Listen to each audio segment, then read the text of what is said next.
Europe 1. Le journal de 7h sur Europe 1, Christophe Lamar. Bonjour Christophe. Bonjour Dimitri, bonjour à tous. L'enquête sur le meurtre de Louise va-t-elle connaître son épilogue ou un nouveau rebondissement ? 4 personnes toujours en garde à vue ce matin. Le père, la mère et la petite amie du suspect numéro 1.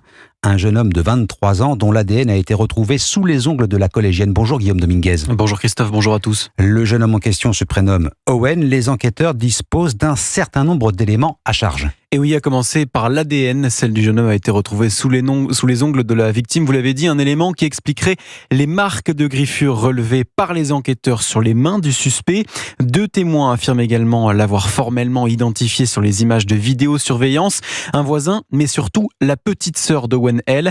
Elle a déclaré aux enquêteurs avoir reconnu sa doudoune et sa casquette. Enfin, il existe des incohérences dans ses déclarations et celles de sa famille en garde à vue, notamment autour de son emploi du temps. Ses proches aurait feint de ne pas le reconnaître sur les images de vidéoprotection et sa mère aurait déclaré que son fils n'avait pas quitté la maison de la journée. Or, plusieurs éléments de l'enquête tendent à prouver le contraire. Reste la question du mobile. La piste d'un acte de violence aveugle après une défaite sur les jeux vidéo en ligne est privilégiée par les enquêteurs. Le jeune homme connu des services de police pour vol avec violence est décrit comme instable, perturbé et très violent, mais sans aveu du principal suspect. L'hypothèse ne repose que sur des témoignages.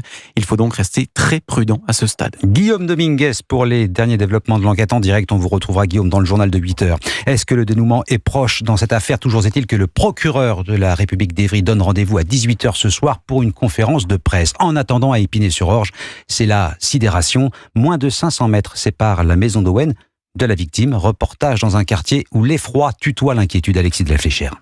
Dans cette petite rue pavillonnaire d'Épinay-sur-Orge où vit le présumé meurtrier de Louise, les habitants sont tombés des nues en découvrant hier que leur voisin était mêlé à cette affaire. Ils décrivent une famille sans histoire et bien intégrée. C'est quelqu'un qui vient d'une famille tout à fait bien. Vous n'avez jamais fait entendre ? Non, des gens très très bien. Voilà. Ce sont des gens très respectables. On était loin de s'imaginer un problème comme ça sur Épinay et les gens étaient vraiment en état de choc. Oui, la peur s'est installée sur notre commune. Virginie habite, elle, à quelques mètres de la maison du suspect. Sa rue a été totalement bouclée par les forces de l'ordre. Cette affaire l'a traumatisée. Quand c'est dans notre rue, ça fait tout drôle. Donc non, ça ne me rassure pas et ça remet en question toute notre organisation en tant que parents pour le fait de laisser nos enfants aller à l'école tout seuls, le fait on va s'adapter. J'ai prévu de prendre des cours de self-défense pour moi et mes enfants. C'est bête, mais faut en arriver là. Et il y aura inévitablement un avant et un après Louise, m'ont confié de nombreux habitants qui restent donc sur leur garde. Un reportage à Épinay-sur-Orge, Alexis de la Fléchère. Vous écoutez Europe 1 matin, il est 7h03. À Lure, en Haute-Saône, le voisinage d'un ex-djihadiste fiché S et frère d'un kamikaze du Bataclan continue d'interroger le maire et ses habitants. Assignation à résidence en attente d'expulsion, décision du préfet contestée par le maire. Vous l'avez entendu hier sur Europe 1, dénoncée aussi par les habitants et parmi les questions posées, bien sûr, une revient régulièrement, Jean-Baptiste Marty. Pour quelle raison Karim Mohamed Agad a-t-il été envoyé à Lure ? Eh bien, rien n'est laissé au hasard. C'est avant tout une stratégie de surveillance. L'assigner à résidence dans une petite commune comme Lure, c'est d'abord l'éloigner, l'isoler de ses fréquentations. C'est plus facile de le surveiller dans ces zones reculées que s'il avait été assigné dans une ville. Tout le monde se connaît également dans ces petits villages et c'est un autre point. Tout comportement anormal fait vite parler s'il ne respecte donc pas une obligation, comme un couvre-feu par exemple de 21h à 7h du matin. S'il est vu dans la rue la nuit, les gendarmes vont en être rapidement avertis. Pareil s'il reçoit des visites suspectes, puisque dans ces villages, les habitants sont attentifs aux personnes et aux voitures qui n'ont pas pour habitude d'y venir. Mais ces mesures de surveillance ont parfois des limites. On se souvient du djihadiste Jamel Beghel, pareil, assigné à résidence à Murat-le-Caire dans le Cantal en 2009.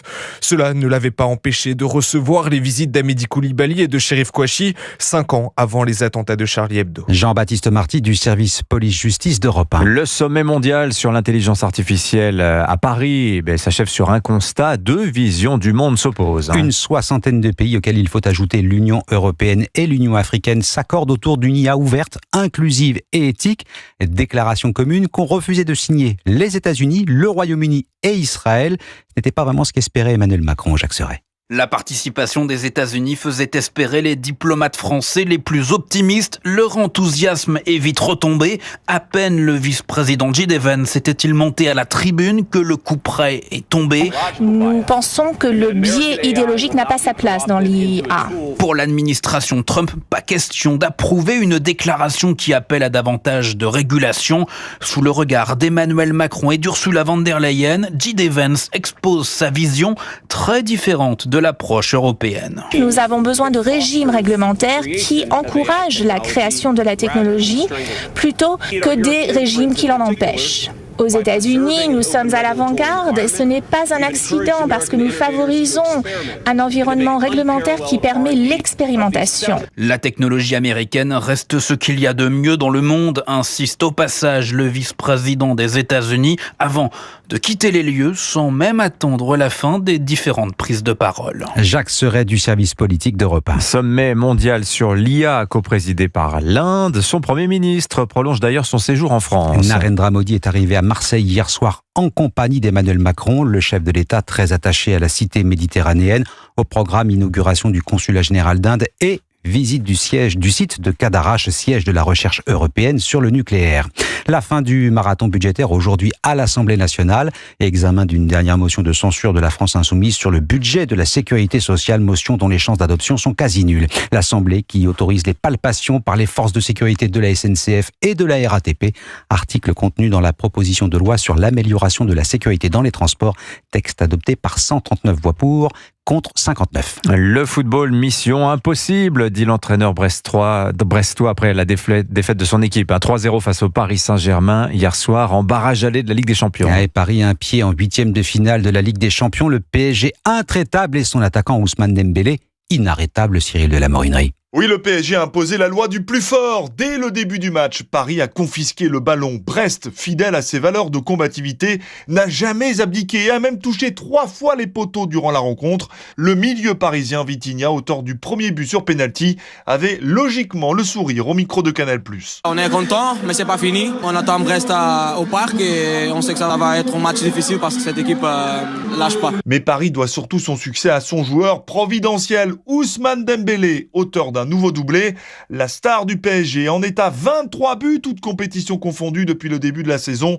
Dembélé est transfiguré, confirme le consultant football d'Europe 1, Alain Giresse. C'est l'arme majeure du PSG. Là, il est en train de démontrer que ses qualités le rendent efficace. Je ne pense pas qu'il retombe dans ses travers qu'on lui reprochait. Évidemment, il y aura un match retour mercredi prochain à Paris, mais Brest, qui vient d'encaisser 8 buts en 2 matchs face au PSG, n'arrivera sans doute pas à remonter son handicap, sauf miracle. Cyril de la Morinerie, retour mercredi prochain, puis la suite des playoffs aujourd'hui. Monaco reçoit Benfica à 21h. Le football, Dimitri, évidemment, c'est aussi une affaire de gros sous. Convocation en urgence aujourd'hui d'un conseil d'administration extraordinaire au siège de la LFP sur la question des droits télévisés. Dazen, principal diffuseur de la Ligue 1, menace de rompre son contrat face à l'explosion du piratage. Ça, c'est une très mauvaise nouvelle pour les finances des clubs. Merci beaucoup Christophe Lamar, c'était votre journal. Il est 7h09 sur Europe 1, à suivre l'édito écho. L'image est étonnante, celle d'Elon Musk.